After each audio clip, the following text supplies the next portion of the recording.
दोस्तों, जैसा कि आप सबको अब तक पता चल ही गया होगा कि अमेरिका में राष्ट्रपति चुनावों में जो बाइडन जीत गए हैं और मौजूदा राष्ट्रपति डोनाल्ड ट्रंप हार चुके हैं।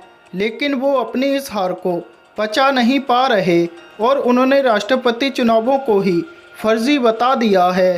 दरअसल यहाँ पर डोनाल्ड ट्रंप ने वोटों की काउंटिंग को लेकर सवाल उठाते हुए दावा किया है कि ये चुनाव अभी ख़त्म नहीं हुआ है और मैं तब तक चैन से नहीं बैठूंगा जब तक के अमेरिकियों को उनके हक और लोकतंत्र की मांग के अनुसार ईमानदार मतगणना नहीं मिलती है। इसके साथ ही उन्होंने कहा कि जो बाइडन को किसी भी राज्य में आधिकारिक तौर पर विजेता घोषित नहीं किया गया है। डोनाल्ड ट्रंप ने ये भी कहा कि हम सभी जानते हैं कि जो बाइडन गलत तरह से खुद को विजेता बता रहे हैं और उनके मीडिया सहयोगी नहीं चाहते कि सच्चाई उजागर हो। इतना ही नहीं, बाइडेन को जीतते देख ट्रंप ने ट्वीट करके कहा है कि मैं भारी वोटों से चुनाव जीत गया हूं। इसके बाद एक अन्य ट्वीट में उन्होंने कहा कि ऑब्जर्वर्स को काउंटिंग रूम में घुसने की इजाज़त नहीं दी गई।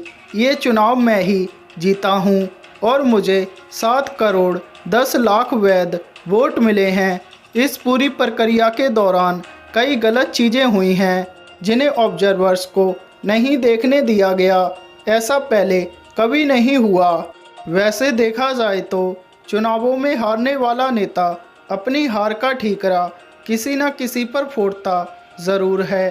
फिर चाहे हमारे भारत में ईवीएम मशीनों को कोसना हो या फिर वोटों की गिनती में धांधलेबाजी के दावे करना हो, क्योंकि कुर्सी सबको प्यारी होती है। एक बार मिल जाए तो छोड़ना कोई नहीं चाहता। कुछ ऐसा ही हो रहा है ट्रंप के साथ। लेकिन इस सब के बीच बता दें, अमेरिका के राष्ट्रपति चुनावों के नतीजे आ गए हैं।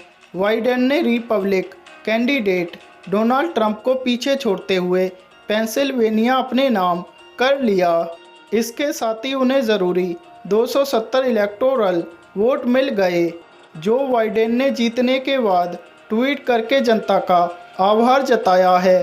उन्होंने कहा कि आपने मुझे देश का नेतृत्व करने के लिए चुना है।